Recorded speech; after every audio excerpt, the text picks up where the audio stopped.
L'INSEE donne une définition à partir de 50 ans et l'APEC et France Travail, eux, à partir de 55 ans. Ça les arrange un peu parce que le sujet des seniors est un vrai sujet aujourd'hui. Je peux rebondir sur le sujet ? Bien sûr, bien sûr. Justement, on avait ce débat tout à l'heure en préparant cette table ronde. On se pose vraiment cette question. J'imagine que vous, expert RH, vous vous êtes posé cette question. Finalement, senior, c'est quoi ?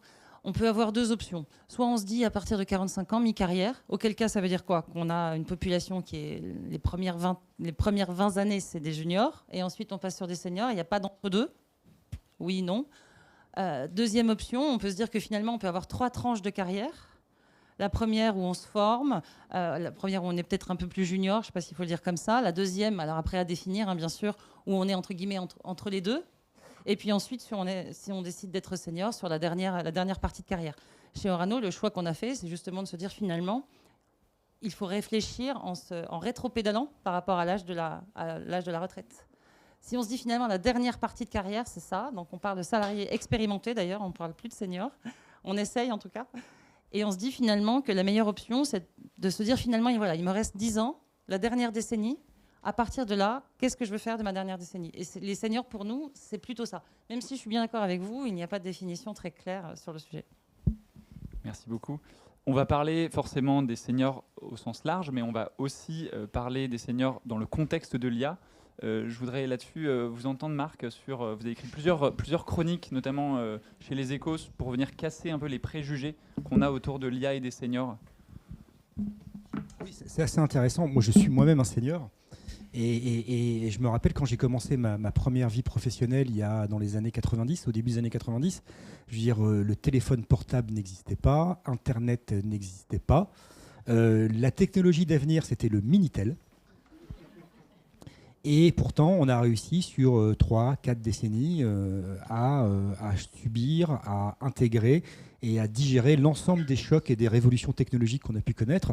Et aujourd'hui, pour être, en tant que senior en entreprise, totalement compatible avec l'intelligence artificielle. Moi, je suis comme vous, je fais pas mal d'acculturation et de formation à l'IA dans les entreprises, notamment auprès des directions des ressources humaines.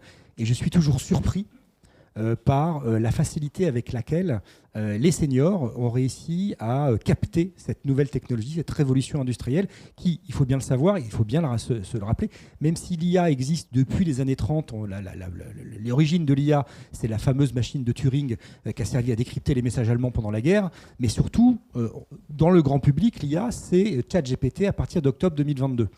Et c'est la première évolution industrielle qui pénètre d'abord le grand public avant de pénétrer le monde de l'entreprise. Je parle de l'IA générative. Je ne parle pas de l'IA algorithmique, je ne parle pas de l'IA prédictive. Je parle véritablement de la génération de texte et de la génération de contenu à partir d'une connaissance disponible pour le plus grand nombre. Et ça, c'est fondamental et ça change véritablement la donne de l'intégration de l'IA dans les entreprises parce que c'est la première fois que cette technologie elle est portée par les salariés dans leur vie privée et intégrée dans le monde de l'entreprise. Et ce sont les salariés eux-mêmes, et notamment les seniors, qui ne sont pas les derniers, qui vont voir leur direction des ressources humaines, qui vont voir leurs dirigeants en disant hey, « comment on fait ? Moi, je ne veux pas être has-been dans 5 ans. Moi, je veux rester à la page. Donc, comment tu me formes ? Comment on intègre l'IA générative dans nos process internes ? Et comment on peut faire pour ensemble gagner en productivité ou gagner en performance ?» Et donc, il y a plein d'idées reçues qui courent sur les seniors, dont celle de l'inadaptation aux technologies, mais qui sont totalement fausses et qui, quand on regarde dans l'histoire, l'expérience, et même quand on arrive à se projeter un petit peu dans les temps actuels, sont totalement invérifiables. Pardon, invérifiés. Et d'ailleurs, donc il y a le sujet de la technologie, mais on parle aussi dans les stéréotypes, peut-être d'oisiveté, vous en parliez dans votre chronique, de difficulté à manager. Ils viennent d'où tous ces stéréotypes qu'on a sur les seniors ? De la perception qu'on a des cheveux blancs ou des cheveux ou pas de cheveux. Hein. Donc on considère que parce qu'on a des cheveux blancs, qu'on n'a pas de cheveux, on est complètement dépassé, qu'on coûte trop cher, qu'on est inapte, qu'on est infidèle, alors qu'on sait pertinemment que quand on a 55 ans et qu'on a encore une dizaine d'années de vie active avec le recul de l'âge de la retraite, c'est pas parce qu'on va suspendre cet après-midi la réforme de 2023 qu'on ne travaillera pas tous plus longtemps. On a au moins une dizaine d'années de vie professionnelle devant soi. Il faut savoir qu'un senior à 55 ans, il est 2 fois plus fidèle à son entreprise qu'un junior qui débute. L'espérance de vie dans une entreprise d'un jeune diplômé, c'est 4 ans. D'un senior, c'est 8 ans. Ça, c'est le premier point. Le deuxième point, on dit toujours que les seniors coûtent cher. Parce qu'ils ont des cas. Ce qui est faux, si on prend statistiquement par rapport à l'INSEE, il faut savoir que le salaire médian des plus de 50 ans, il n'est que de 1 000 € supérieur par an aux moins de 50 ans. Donc le fait de dire, alors certes c'est un salaire médian, mais le fait de dire que les seniors coûtent trop cher, c'est faux. En vérité, si vous prenez toutes les idées reçues qui sont véhiculées sur les seniors, vous prenez les faits, et les faits démontrent le contraire. L'inadaptation aux technologies, le fait qu'ils soient oisifs, le fait qu'ils coûtent cher, le fait qu'ils soient pas fidèles à leur entreprise. Et moi, celui que j'aime bien aussi, c'est, je reprends mes notes, hein, celui que j'aime bien aussi, c'est le fait qu'ils sont tout le temps absents. C'est faux. C'est faux. Si on regarde aujourd'hui les statistiques, notamment de l'assurance maladie, les moins de 30 ans sont plus souvent absents que les plus de 50 ans. Merci Marc. Et ça me fait penser tout de suite à cette anecdote, Hubert, d'un de vos grands-oncles qui a travaillé sur l'IA. C'est ça, c'était un grand-oncle, non ? Oui, exactement. Oui. Oui, c'est effectivement quand on a préparé cette table ronde, je racontais à Simon l'anecdote. L'IA, on dit souvent, c'est un sujet de jeunes. Alors pas du tout. D'abord, on dit que les seniors sont beaucoup plus performants sur l'IA que les jeunes. Pourquoi ? Parce qu'en fait, l'IA, c'est quoi ? C'est poser des questions. Un prompt, c'est une question. Savoir poser des questions, ça vient avec l'expérience. Poser la bonne question. Quand on avait 20 ans, enfin moi, peut-être que certains sont plus forts, mais quand j'avais 20 ans, mes questions étaient beaucoup moins pertinentes que maintenant. Et donc l'anecdote, c'est que j'ai un grand-oncle donc, qui est mort il y a quelques années, il y a 99 ans. Son dernier bouquin, mais c'est intéressant, c'est l'âge, il avait écrit sur l'IA et c'était à 97 ans. Donc en fait, ce n'est pas une question d'âge. L'intelligence artificielle, ça n'a rien à voir avec l'âge, c'est une question de perception, de compréhension de ce qu'on a autour de nous. Et aujourd'hui, on s'aperçoit que l'IA est plus difficile à maîtriser par les jeunes générations que par les anciennes générations. Il y a un certain ensemble d'études qui l'ont montré aux États-Unis. Les recrutements sur les sujets tech, ça explose chez les seniors aux États-Unis, alors que ça baisse sur la partie jeune. Pourquoi ? Parce que savoir poser une question, ça vient avec l'expérience. Et ça fait le lien avec l'intervention qu'il y a eu dans la table ronde précédemment. Et c'est un vrai sujet. J'étais à une conférence avec Muriel Pénicaud samedi soir dernier. C'est comment former les jeunes générations aujourd'hui pour avoir l'esprit critique qui leur permettra de poser les bonnes questions et d'intégrer l'IA, chose que les seniors font beaucoup plus facilement. D'autant qu'on a aussi des vrais enjeux démographiques. Je sais que vous sortez un livre, Les seniors face à l'emploi, sortir de l'ombre, la force de l'expérience, aux éditions Gérézo, et dans lequel vous évoquez notamment ces enjeux démographiques de fidéliser les seniors. Alors oui, alors d'abord ce livre, qui sort qu'en janvier, donc on a encore le temps pour le commander, mais il est déjà référencé, c'est déjà pas mal. Il est parti d'un constat, c'est qu'en fait on se sépare des seniors, on invisibilise les seniors dans la société, non pas par un manque de compétences, mais parce que le regard change à partir d'un certain âge. Et on revient à la définition du senior, alors que ce soit 45, 50 ou 55 ans, on s'aperçoit qu'on change notre regard sur les seniors dans notre société à partir d'un certain âge. Et le rapport avec la démographie, c'est que si vous faites Je vais vous sortir 2 chiffres. 4, en fait. Oui, c'est une paire de 2. 2 fois 2, ça fait 4, tout à fait. Vous voyez, à mon âge, on sait encore compter. Et pourtant. En 1990, la moyenne d'âge en France, de tous les Français, c'était 36 ans. Aujourd'hui, en 2025, elle est à 44 ans. Donc, vous voyez la population qui vieillit. L'âge moyen de la population active en 1990 en France, elle était de 38 ans. Elle est passée à 42,5. Alors, 0,5, c'est comme les enfants, ils comptent les demi. Mais sur ce sujet-là, c'est vraiment important. Et en fait, pourquoi la démographie est importante ? Parce qu'on a de moins en moins de jeunes. Depuis 20 ans, si vous regardez les courbes démographiques françaises, on perd de la population, on perd des naissances. On a, il y a 20 ans, le nombre de naissances moyen en France était à peu près 800 000 par an. On est à un peu plus de 600 000 maintenant. Qu'est-ce qui se passe ? Qu'est-ce qui arrive aujourd'hui sur le marché de l'emploi ? Ce sont des générations qui sont en décroissance. C'est-à-dire que si les entreprises veulent continuer à conserver suffisamment de salariés, de compétences dans leurs équipes, il va falloir qu'elles se tournent vers les gens qu'elles ne regardent pas aujourd'hui, vers les seniors. Et qui sont aujourd'hui suffisamment nombreux et qui sont très compétents. Je vais juste faire et ça c'est un sujet que j'ai traité dans mon livre blanc il n'y a pas très longtemps, un parallèle, on nous parle d'immigration choisie. L'immigration choisie, c'est quoi ? C'est faire venir des gens qui sont formés. On ne parle pas en dehors de tout sujet politique ou quoi que ce soit, on a besoin de gens formés aujourd'hui. Quels sont les pays qui sont en décroissance dans le monde de population ? Tous les pays développés. Les seuls pays qui sont en croissance de population, ce sont les pays qu'on appelle tiers-monde, ce qu'on appelait tiers-monde à mon époque, sous-développés ou en développement, mais qui n'ont pas les capacités à former en fait leur population. Donc il y a une compétition mondiale qui est en train de se mettre en place sur les talents, sur les gens qui sont formés. Et nous, la France, on n'est pas forcément les mieux placés. Ce n'est pas nous qui proposons les meilleures conditions. Les Anglais, les Allemands, les États-Unis, il y a un petit bug actuellement, mais favorisent l'arrivée des gens qui sont formés, ce qu'on ne sait pas faire en France. Donc la compétition, aujourd'hui, faire venir des talents pour remplacer les jeunes qu'on n'aura pas chez nous, ça ne fonctionnera pas. Donc on a une transition à faire sur comment on utilise les compétences de ces gens qui sont formés, qui sont disponibles, comme tu le disais tout à l'heure, qui sont pas plus malades, qui sont pas plus chers, etc. Voilà, qui ont énormément de compétences. Parfaite transition pour donner la parole à Marjorie sur comment ça se passe justement chez Orano, cette dimension de, on parle d'embauche, on parle de maintien des compétences, tous ces sujets-là de politique senior, comment vous les traitez aujourd'hui? Alors effectivement, chez Orano, donc on l'a dit, c'est du nucléaire. Le nucléaire, c'est l'industrie du temps long. Et donc c'est l'industrie de l'expérience, de la technique. Et ce sont des industries dans lesquelles on apprend à travailler en entrant chez nous. C'est-à-dire que la plupart des gens, en tout cas dans la production, il leur faut 5-6 ans pour réellement connaître leur métier. Parce que ce n'est pas forcément un métier qu'on apprend à l'école. On l'apprend sur le tas. Donc forcément, les seniors, pour nous, ça a été un vrai sujet. On est en 2023, petit flashback, pas très long. On est en 2023 et là, on fait un constat clair. De plus en plus de nos salariés qui connaissaient nos usines partent à la retraite ou en anticipation de fin de carrière, parce que chez nous, vu qu'on a des métiers qui sont un petit peu difficiles, on part plutôt à la retraite. Donc la question de 63, 64, finalement, chez nous, elle ne se pose pas trop. Mais pour autant, on se dit, mince, il y a tous ces gens qui partent, on va recruter des juniors peut-être, des personnes qui ont 40 ans peut-être. En tout état de cause, on va avoir un problème de fuite des compétences. Comment on fait?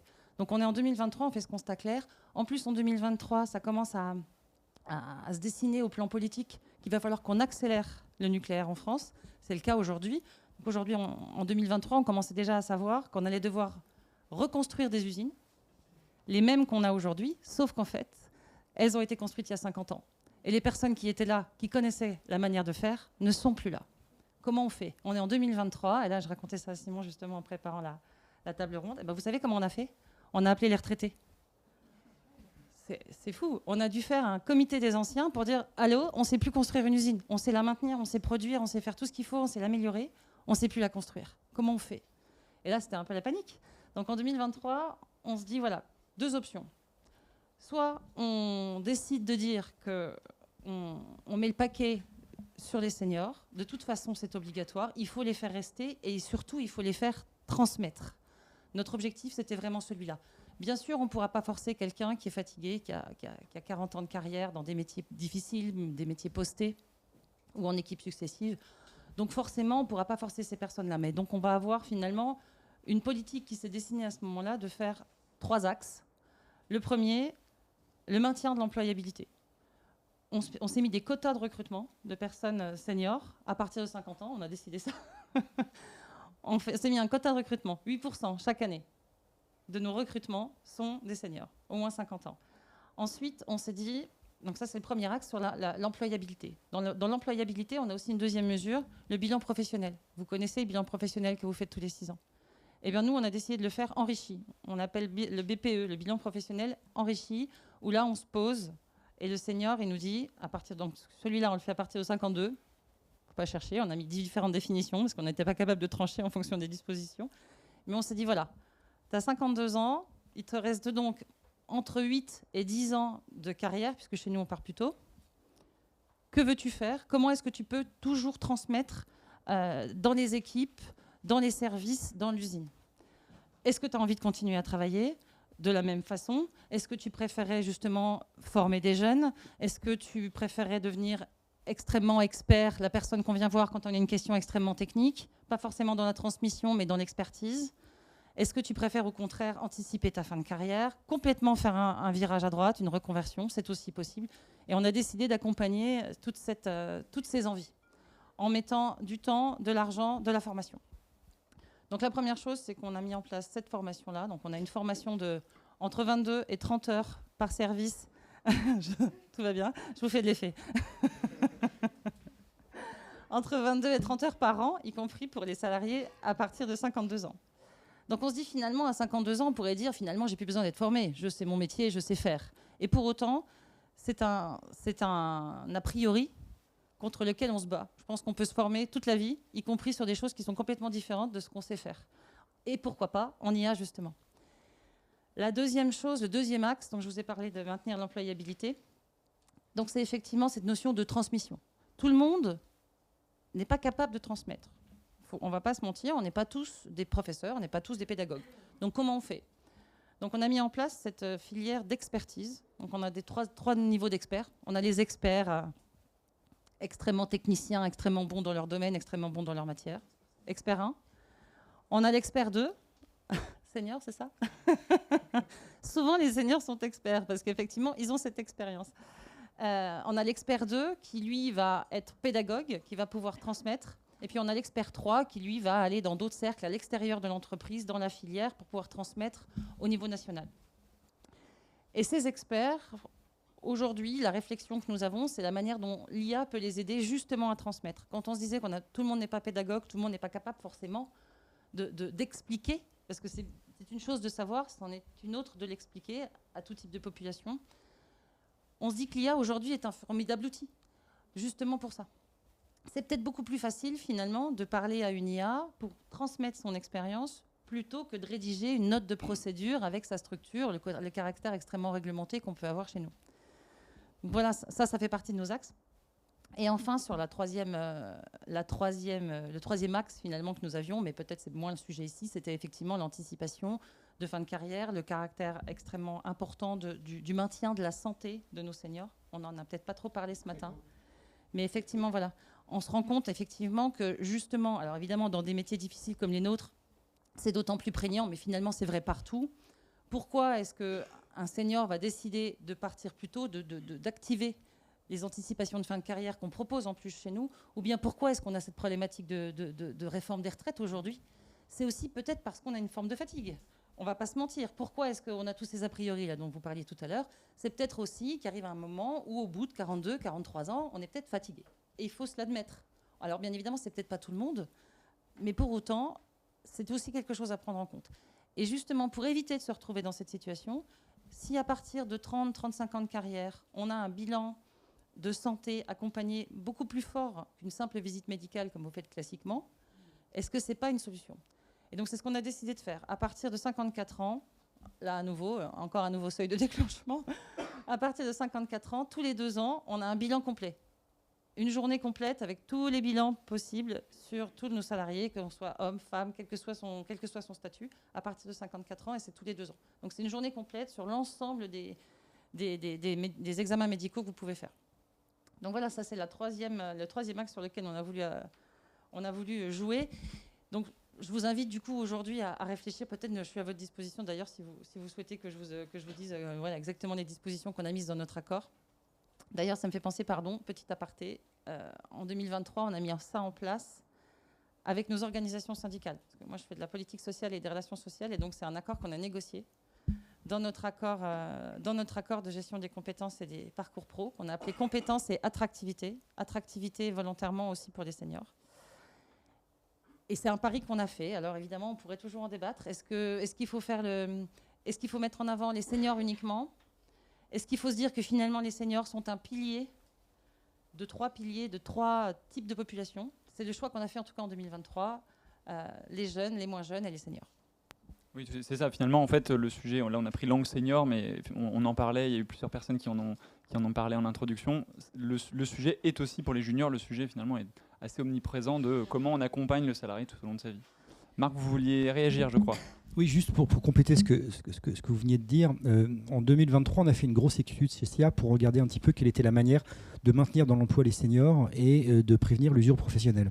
Et on a défini une trentaine de groupes de mesures existants qui sont duplicables dans les entreprises et qui permettent justement d'augmenter la durée de vie d'un salarié et pour lui permettre de travailler plus longtemps. Et il y a un truc tout con qu'on n'avait pas remarqué, et qui marche très très bien et qui est transposable dans toutes les boîtes, c'est l'observation terrain. L'observation d'une tâche, d'un métier terrain, et de voir comment on peut, en interrogeant les gens qui le font, comment on peut l'améliorer et faire en sorte qu'on diminue l'usure et qu'on fasse de la prévention. Je donne un exemple, c'est celui de la Poste. La Poste, il y avait des tas d'ergonomes, des tas de sachants, de gens intelligents qui étaient en capacité de mesurer quelle était la pénibilité du métier de facteur. Mais ils n'avaient jamais demandé aux facteurs qu'est-ce qu'ils en pensaient. Et donc un jour, ils ont fait une grande enquête auprès de leurs facteurs pour savoir c'est quoi les facteurs irritants qui font ressortir que votre métier est pénible. Et ils ont tous dit une chose, notamment pour ceux qui étaient en voiture. C'est quand on fait des tournées un peu partout, c'est le fait qu'on ouvre la porte, qu'on descende de voiture, qu'on remonte dans la voiture, qu'on ferme la porte. Toutes ces tâches qui étaient répétées plusieurs centaines de fois par jour avaient un impact énorme sur la santé de chaque postier.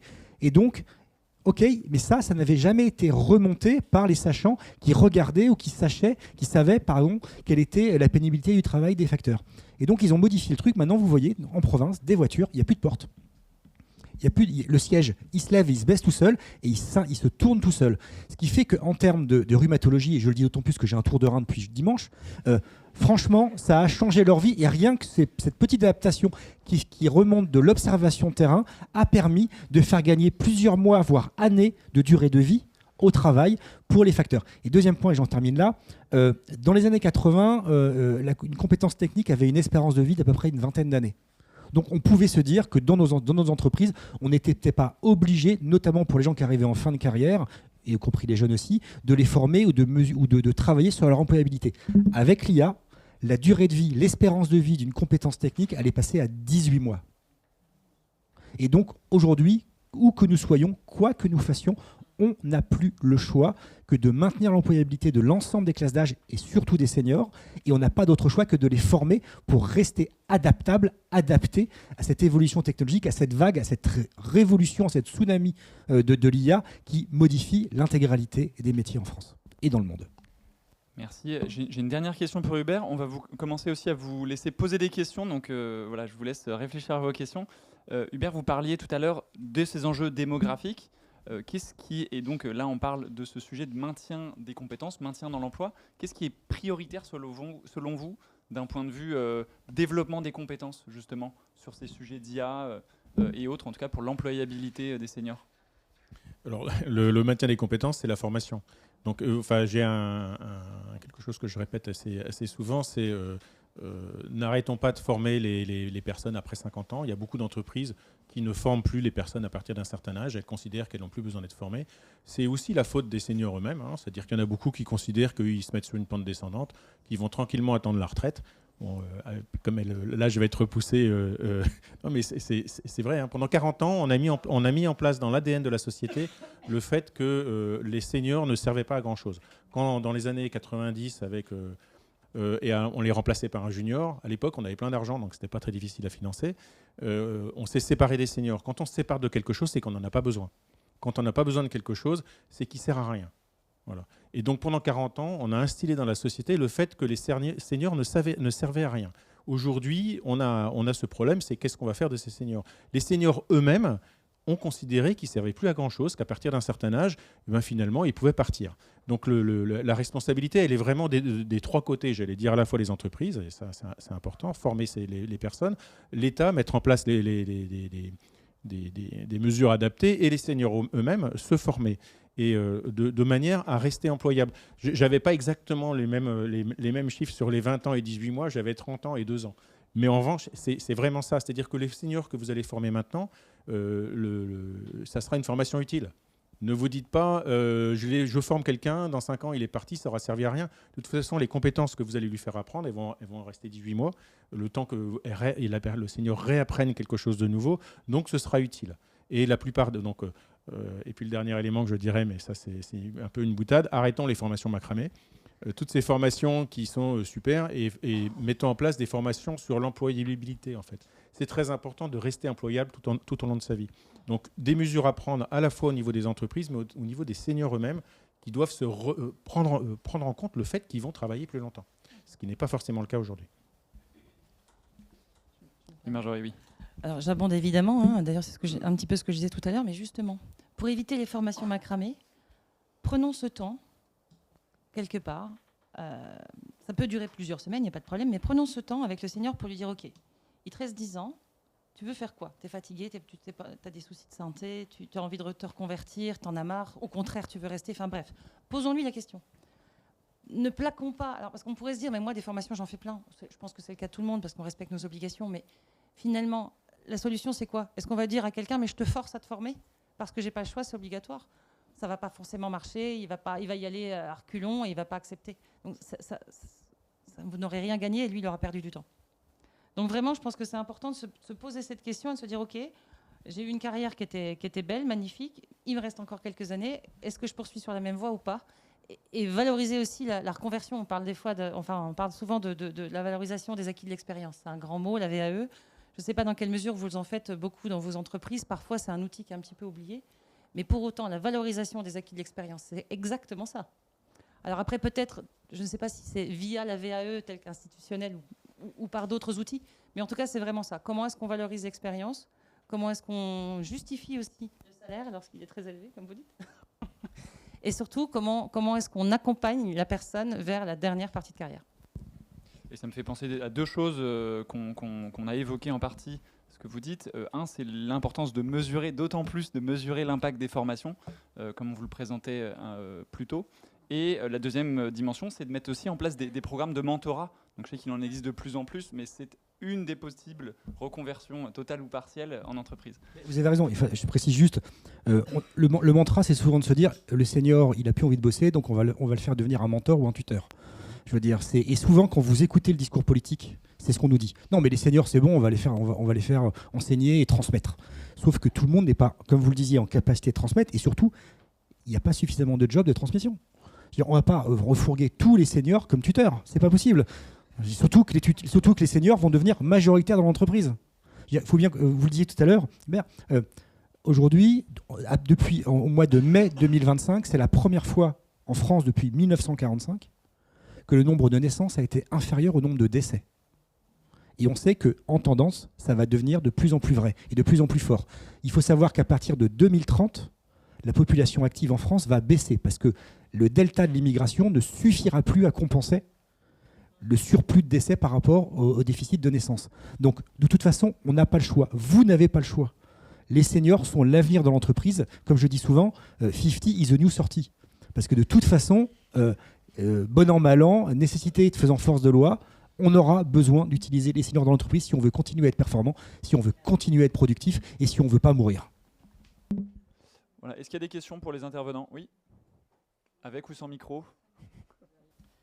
Alors, vaste sujet. Est-ce qu'effectivement, comme je le disais, la formation, nous, on a un panel extrêmement vaste de formation. Mais alors, sur l'IA, on a démarré un programme d'acculturation à l'IA, donc pour tous les managers de proximité, et pour tous les... Alors, on n'avait pas focusé sur les seniors particulièrement, mais évidemment, dans la population des managers, on se retrouve avec quand même un certain nombre d'entre eux. Et l'idée, c'est vraiment de pouvoir réussir à coupler l'IA dans la transmission, dans l'expertise et dans la capacité à générer le texte de la procédure. On est très processé chez nous. Donc ça, c'est le premier point. C'est une sorte de comme vous avez certainement dû faire des fresques du climat, on fait des fresques de l'IA qui nous permettent justement de rentrer dans ce sujet de manière simple. Et finalement, d'enlever un petit peu des sortes de peurs sur le sujet. Donc ça, c'est s'agissant de l'IA. Sinon, on a des formations qui nous permettent, donc qui sont soit des formations certifiantes, diplômantes. On a des partenariats avec les OPCO, évidemment, j'imagine, comme tout le monde. On a ce certificat interne d'expertise dont je parlais tout à l'heure, les experts 1, 2, 3, qui nous permettent de valoriser finalement cette expérience extrêmement technique qu'on a dans le nucléaire. On a des formations pour devenir tuteur, mentor, pour ceux qui le désirent. On ne force personne, évidemment. On a des formations à la retraite aussi. Figurez-vous que la retraite peut angoisser, le côté tout d'un coup plus rien. Franchement, il faudrait que je vous montre le catalogue qui est hyper vaste. Mais vraiment, ce qu'il faut retenir de tout ça, c'est que chaque salarié, quel qu'il soit chez nous, doit forcément faire une formation une fois par an, à minima. Et ça, c'est une obligation qu'on a dans notre accord avec les partenaires sociaux depuis 2023, qu'on va renégocier l'année prochaine. On verra comment on l'inclut. Et puis, c'est vraiment ce BPE, là, l'outil dont je parlais tout à l'heure, qui nous permet vraiment d'axer dans la bonne direction. Mais vraiment, il n'y a pas de limitation senior sur les formations. Ils peuvent se former à ce qu'ils souhaitent de la même façon qu'un junior, finalement. Je sais pas si je réponds à votre question. Et un dernier élément, nous, par exemple, un sujet qu'on traite beaucoup, c'est le management intergénérationnel, très controversé. Est-ce qu'il existe, est-ce qu'il n'existe pas? Enfin, il existe forcément, mais en tout cas, est-ce qu'il faut former dessus? Parfois, on le fait par exemple sous forme de webinaire, de conférences. Ça peut venir aussi servir à casser des préjugés et à avoir des déclics. Et parfois, c'est juste de ça dont on a besoin, de se dire, en fait, que je sois un jeune manager ou un manager senior et que je dois manager plus jeune ou moins jeune, voilà, il faut que je dépasse aussi ces stéréotypes et ces préjugés que j'ai en amont. Est-ce qu'il y a une dernière question? Et puis on va ensuite vous proposer de passer aux ateliers. Non? Eh bien dans ces cas-là, je vais vous remercier tous les trois. Un grand merci.